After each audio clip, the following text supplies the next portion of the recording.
دې بانډو تم دا سنه چې آداب او اخلاق او دین رسیدلی، خو هغه وخت دا بانډي دینه بالکل محرومه وي. نو دغه شان یو د ابن جوزی رحمت الله علیه لیکلی یو څو واقعات د دې متعلق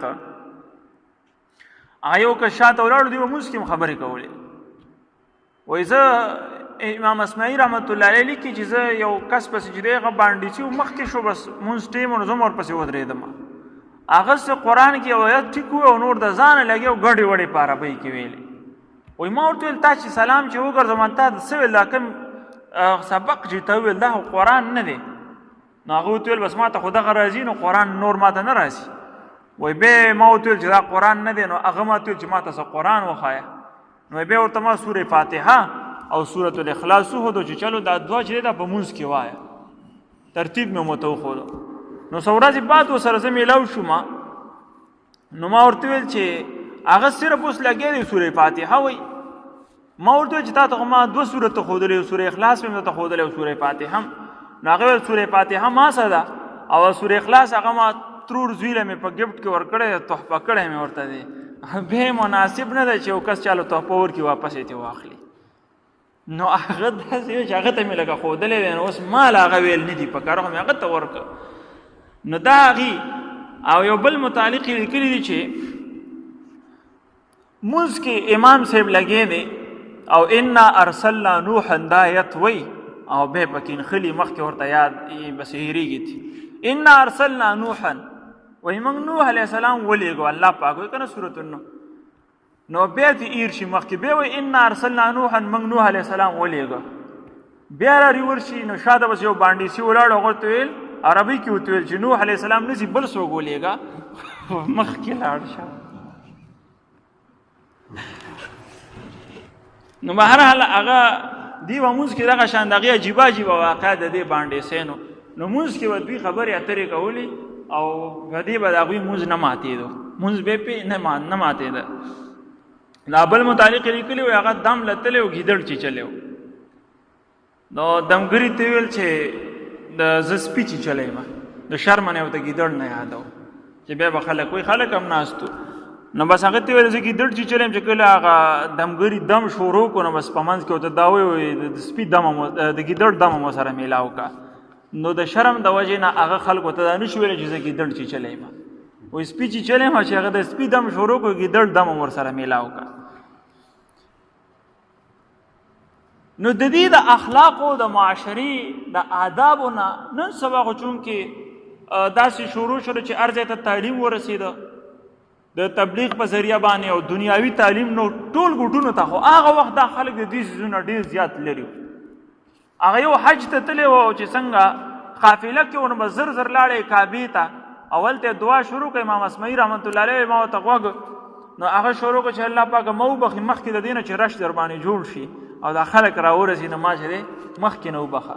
وایي اللهم اغفر لي وحدي یو لګی ما ځان له په ځان له وبخي. چا ورته ویل لکه دا څنګه دعا کوې ټول امت دپاره دعا کوه ته لګی ما ځان له په ځان له وبخي. هغه ورته ویل زه په الله باندې دونه بوج نه ورچومه،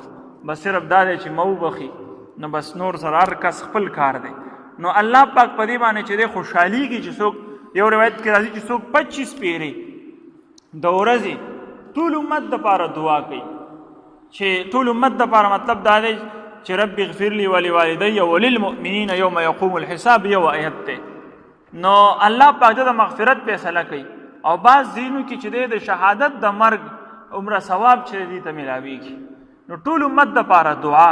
خدا خلک د دې څیزونو نه خبر نه و. دې ځای کې چې کله د صحابو د دې دا کارنامې وکتلې چې دا خو ډېر عجیبه چې دی نه د میلاوېدو څه اخلاق دې کې شته، نه د خوراک څښاک څه آداب شته او نه د اودسماتې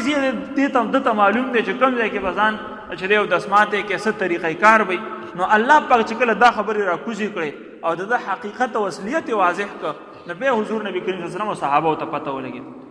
چې دوی خو هېڅ څه نه دي خبر، صرف چې دی مال له راغلي دي چې دا مال واخلي او بیا ځي خپل مذهب دی او په هغې باندې بیا عمل کوي. نو الله پاک دې ځای کې د دې هر څه واضح کړل. که تاسو چېرته د الله او د رسول خبره منلې وې نو مال حال به در باندې الله پاک راورولی وې. خپل مذهب باندې لایې یاستې او صرف مال له راغلي که اسلام کې راغلی وي د پیغمبر او د رسول ادب او احترام هم کړی وي دغه خبره منلې وي نو مال سو لا یلدکم من اعمالکم شیئا او تاسو چې څه غلطۍ نشي البته الله ټولې معاف کړی وي دا یاد ساتئ مؤمنان تاسو نه یاستئ مؤمنان هغه کسان دي کومو کسانو چې په الله او په رسول ایمان راوړو او به هیڅ شک ونه کو په ایمان کې شک یې پکې نه دی کړی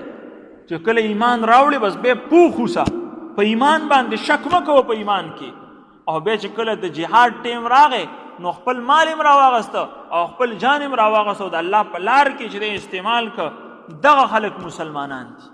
دا نه دي چې کله ضرورت راشي بس بل مذهب ته واوړي او چې کله ضرورت بل ځای کې راشي بل مذهب ته واوړي او د مذهب نه دي چې دی بس اسې ډرامه جوړه کړې کله یو خوا کله بل خوا دی ته اسلام نه وایي او نه دی ته مسلماني وایي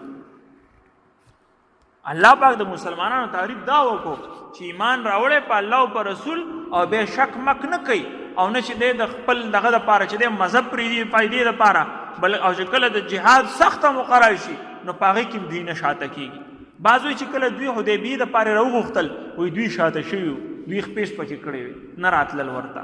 نو الله پاک وایي تاسو څنګه مسلمانان یې د مسلمانانو چې دی د جهاد په موقع کې مخکې خپل مال او جان هم راغستی او اصل عمده صادقین دي او دا صحیح مسلمانان دي تاسو کې د مسلمانانو چې دی هغه صفت نشته دی لہذا ای پیغمبره دا عربین باندې سین چې کوم راغلي دي د دې نه ځان لرې ساتئ او دا